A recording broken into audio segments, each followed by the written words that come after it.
And we have Denise Jacobs.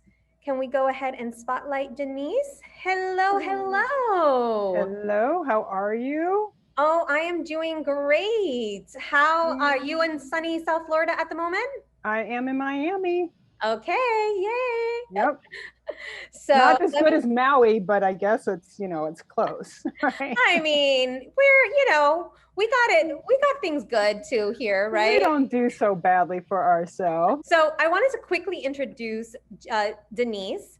I've known Denise for a few years. We both live in Miami, as we just mentioned a bit ago. And her talk today is Banish Your Inner Critic, Transform Self-Talk to Elevate Your Brand.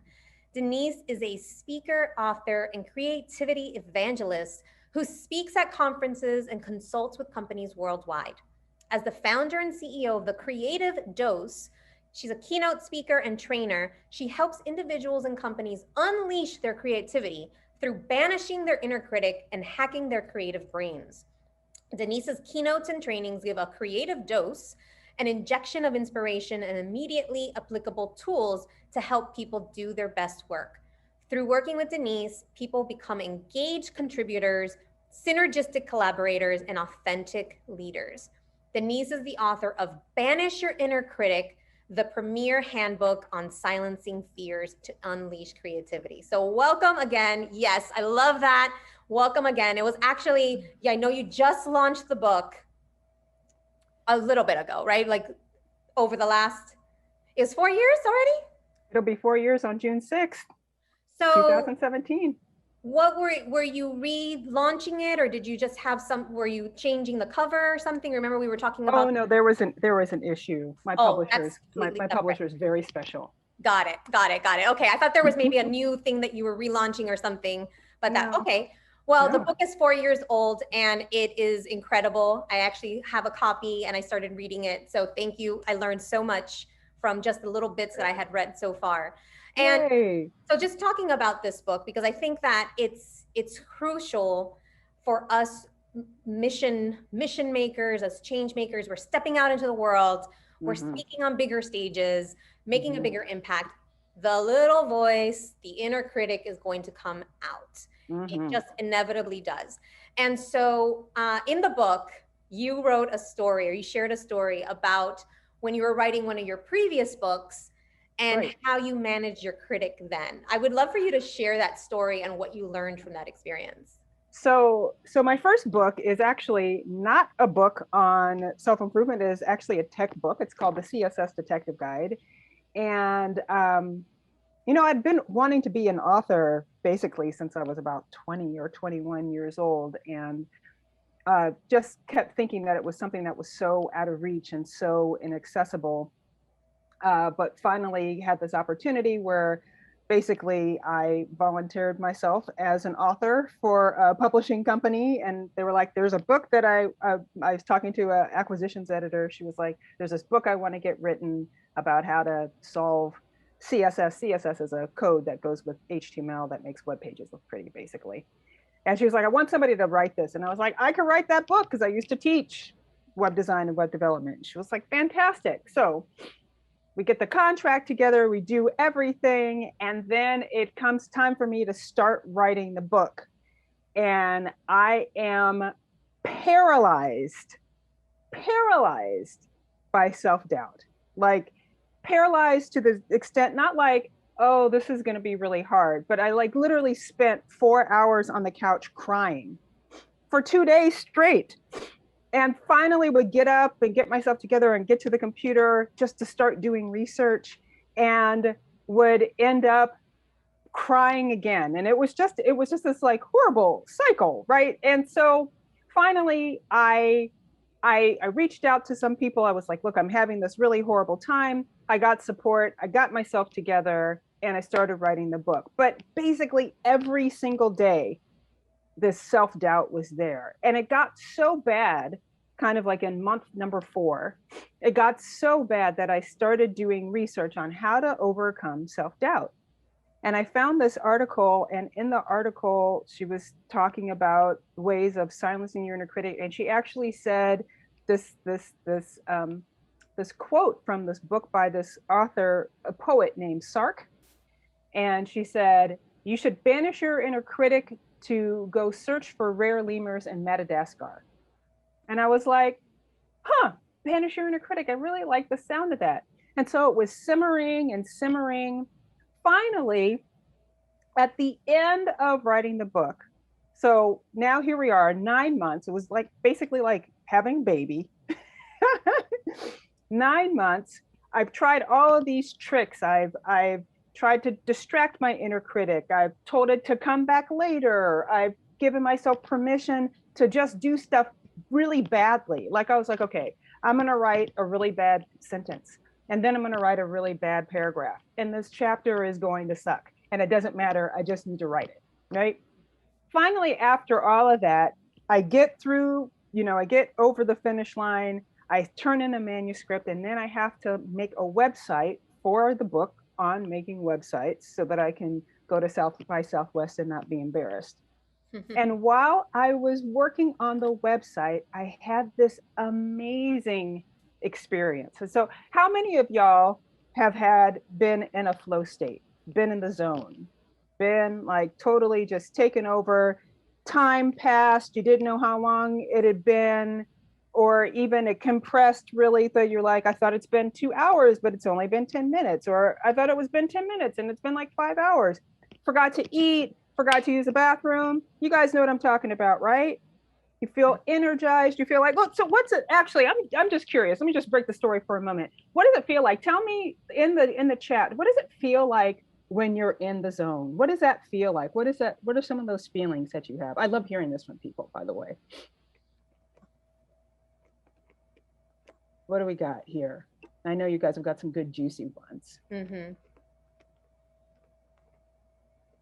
What does it feel like? Connected. Yeah. What else? Thank you, Annette. That's great. Inspired. Yes. Yes. Time still. Yes. Yes. What else?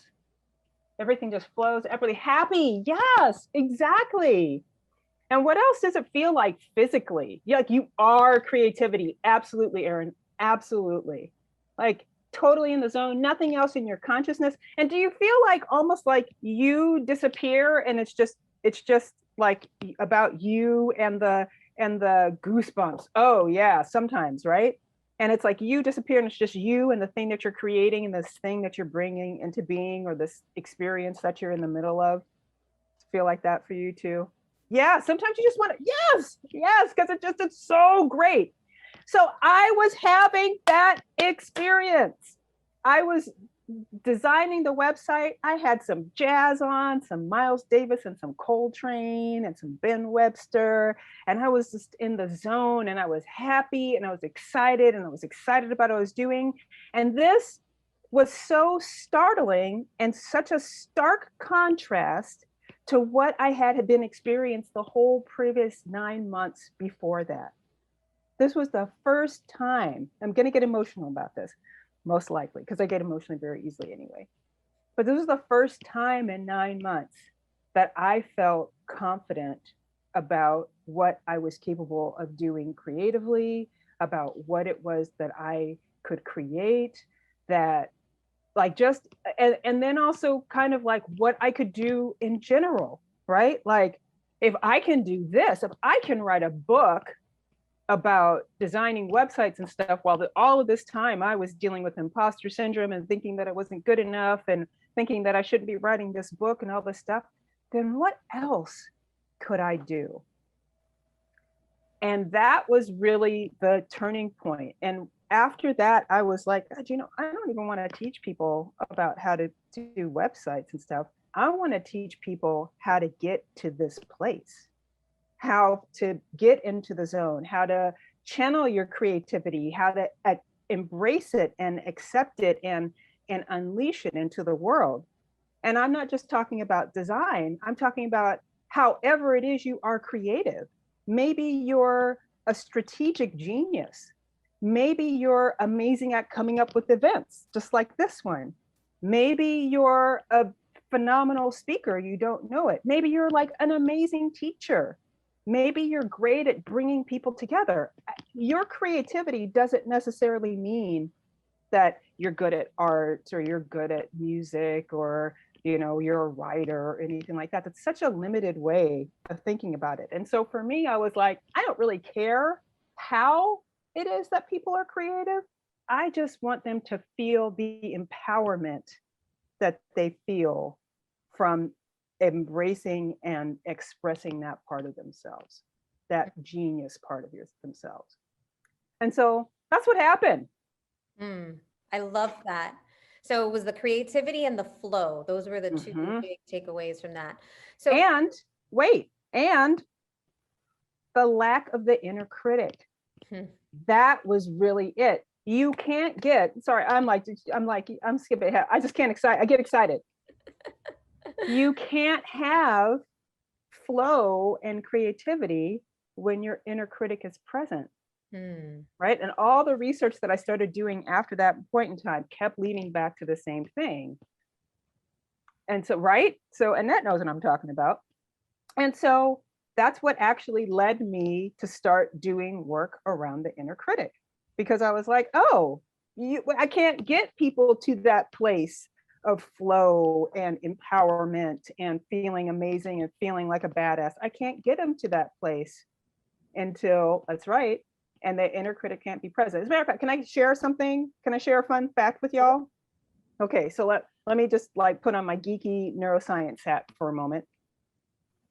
So there is this phenomenal TED Talk called Your Brain on Improvisation, which I recommend you all go and watch after this, of course, by Charles Limb. And what he does, he's a neuroscientist, and what he does is he takes improvisational jazz artists and hip hop artists and everything, he puts them into an MRI machine and he scans their brains while they're doing improvisational jazz and while they're doing hip hop. And what he found was that there's a part of the brain that's called the prefrontal cortex. And it's the part of the brain that's in charge of self-judgment, behavior modification, kind of checking out the environment and making sure what's right and what's wrong and what you're supposed to do, what's expected of you. And that part of the brain actually powers down and becomes quiet while people are doing improvisational and creative work, basically. So that is actually the seat of the inner critic. Amazing. Sorry, I get excited. It's just geeking out. So that part, so just like Annette said, and just like Tony Marie said, you disappear into what you're creating and the inner critic can't be present. And it literally on a physiological, neurological level can't be present when you're in that space. Isn't that interesting? I think it's interesting. I love how, there's these concepts and then they're reinforced with like the scientific and, the research thing. So yeah, that's incredible. So it's very important that we get into this creative state. Can you share a little bit more about how we can take back our creative power? Absolutely. Absolutely. So in my mind, especially with all the work that I've done, with all the research that I've done, it really does start with this silencing your inner critic, right? It really does start with being aware of your inner critical thoughts and being aware of when they pop up and then how they are actually blocking you and keeping you from moving forward and doing the work, doing your best work and doing the work that you basically came here to do, right? And so, there's a lot of different, I like literally have a whole book of techniques of ways to do that. One of the things that I do tell people, and one of the things that I do like to teach is that it's helpful to know the ways that the inner critic shows up for you. So maybe you're really super highly self-critical. Maybe you're really afraid of being judged by other people, and that's what the way your inner critic pops up. Maybe you compare yourself to other people, and that's how you get caught. Or maybe you feel like you're not enough in some way, shape, or form. Maybe you are a perfectionist. Maybe you suffer from imposter syndrome, right? Or maybe all of the above. Yeah, or some cocktail of all of those things. right? And so when you kind of can identify what the ways that the inner critic shows up, then you can have a set of tools to deal with it when it does pop up, because it will pop up, right? Like none of us are free from this. I'm not free from this. I do all this work.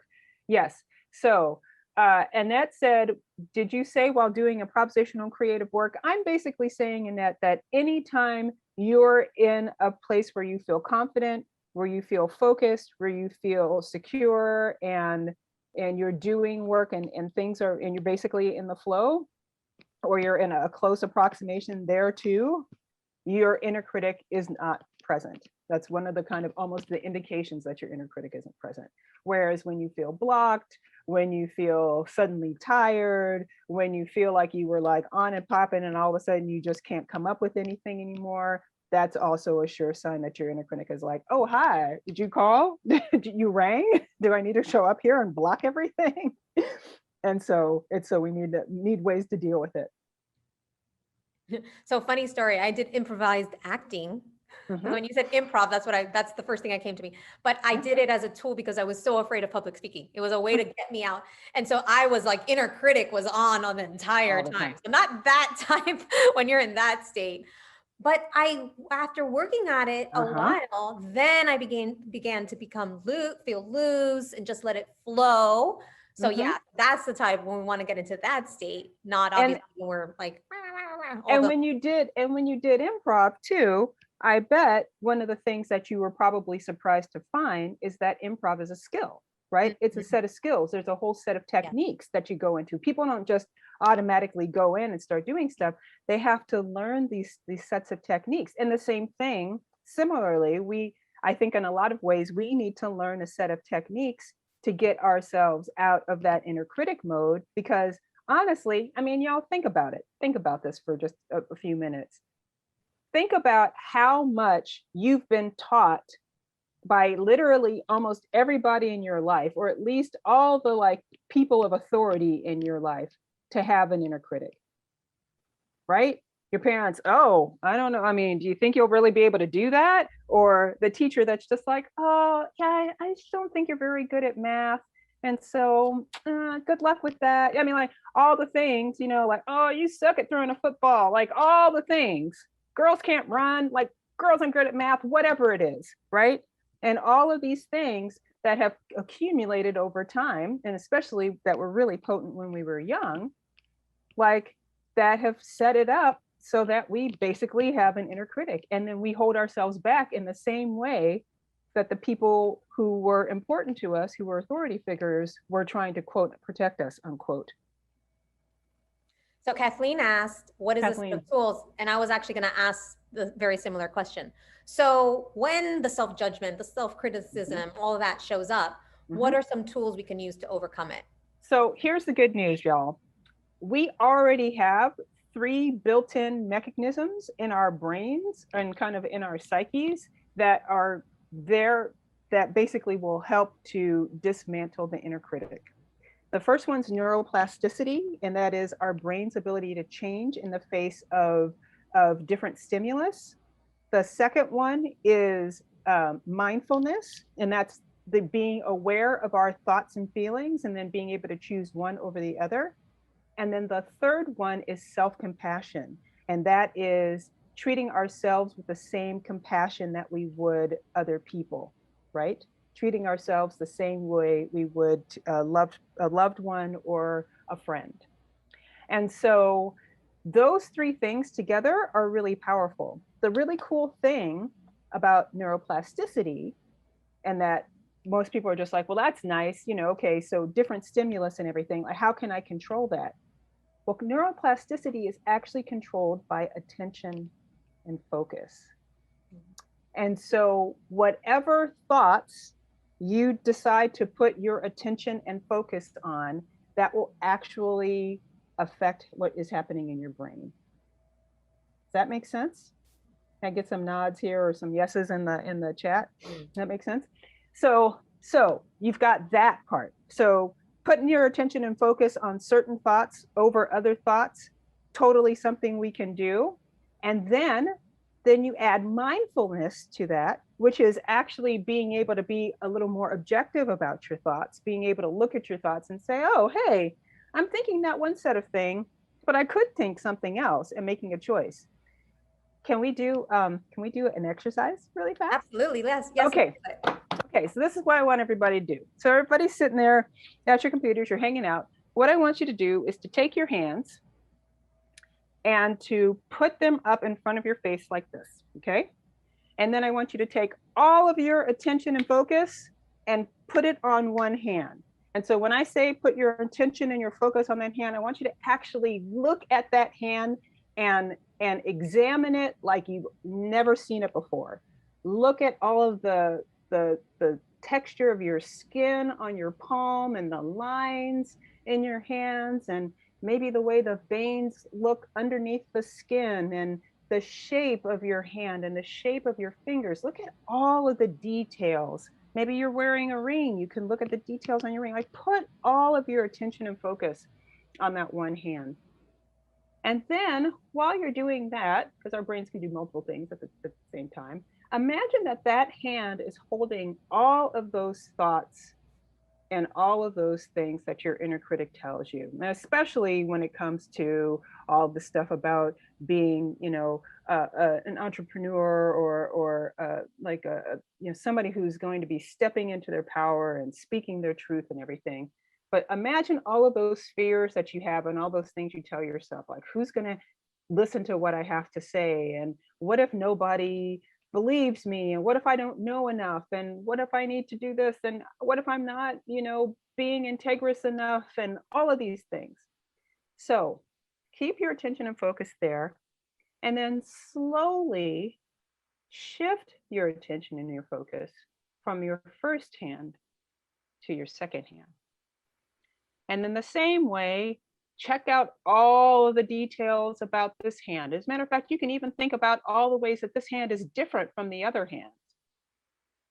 All of the details, the texture of the skin, the lines, the shape of the hands, the way your fingers are, what your fingers are doing. And then imagine that this hand is holding all of the thoughts that you would rather be thinking, all of the things that you've been hearing over the past few days from all the wonderful speakers here about how you've got the power to change this, to do what you want to do, that your opinion and that your voice is needed and important, and that people really want to hear what you have to say, and that you have a lot to offer to the world. Now, is your first hand still there? Do you care about your first hand now that you're so focused on your second hand and what your second hand is holding? What did that feel like for y'all? What was the difference? Completely forgot about the other hand. Completely forgot about it, right? You're just like, oh, I do have another hand, don't I? What else? What else for everybody? I'd love to hear in the chat. What was your experience?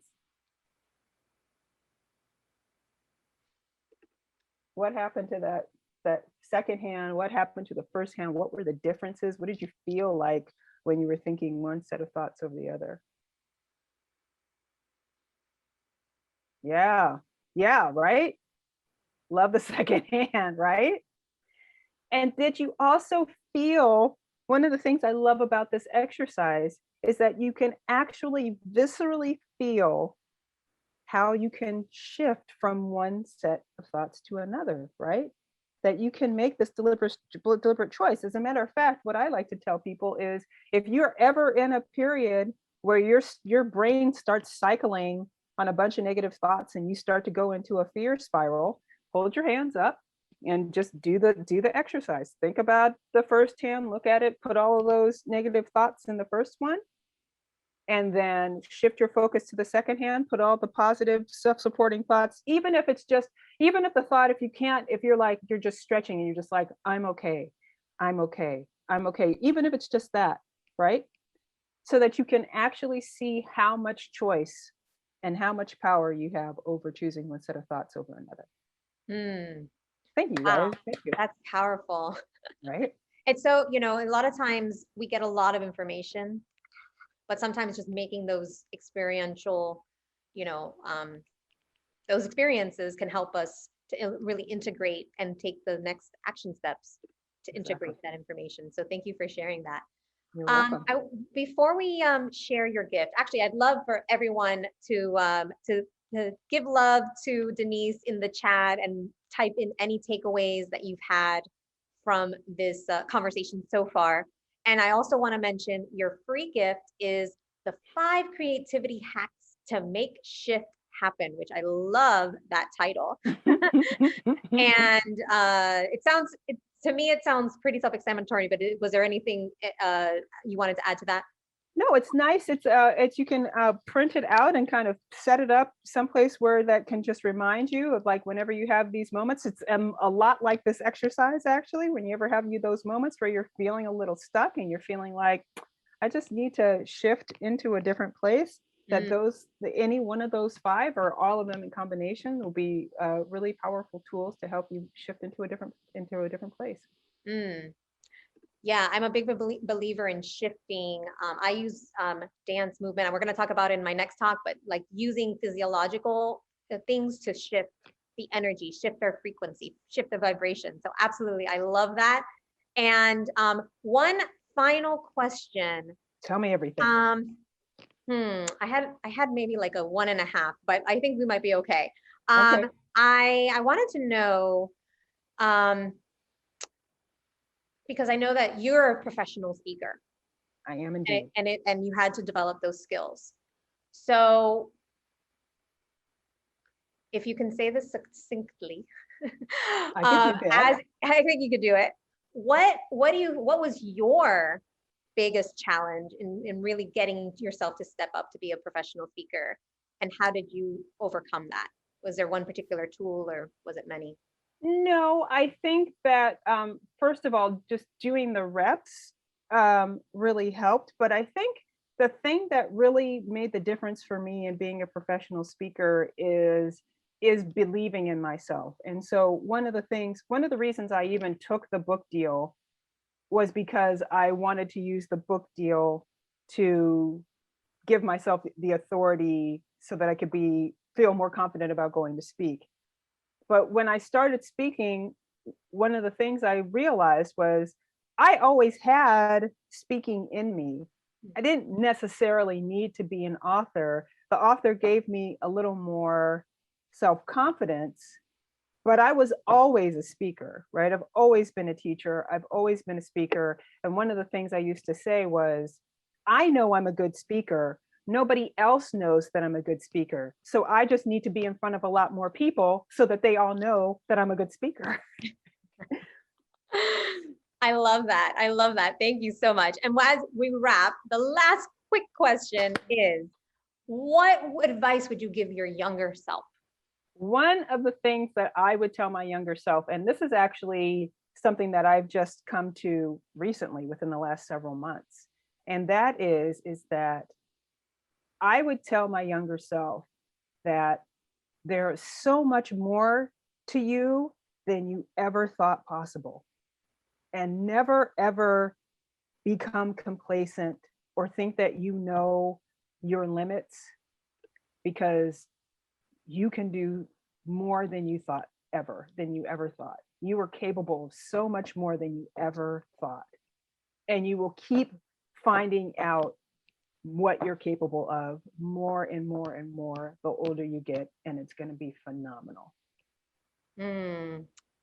That's beautiful. Thank you. Thank you so much. You got some love in the chat, and any additional love and takeaways that you want to pop in the chat, I would love for you to do that. Denise, thank you so much. I've learned so much. Thank you for the tip and the strategy. Now we can, in any moment, can help us to really shift. So, and make sure to get the gift that Denise is offering. Thank you so much for that as well. Please do. Please do. And enjoy the weather and weekend today. I will. Thank you so much, everybody. Have a great rest of the weekend. Thank you. For more help growing your visibility and monetizing your brand, go to alexanderfigueredo.com. And if you like this video, don't forget to like, subscribe, and hit the bell for notifications. Thank you.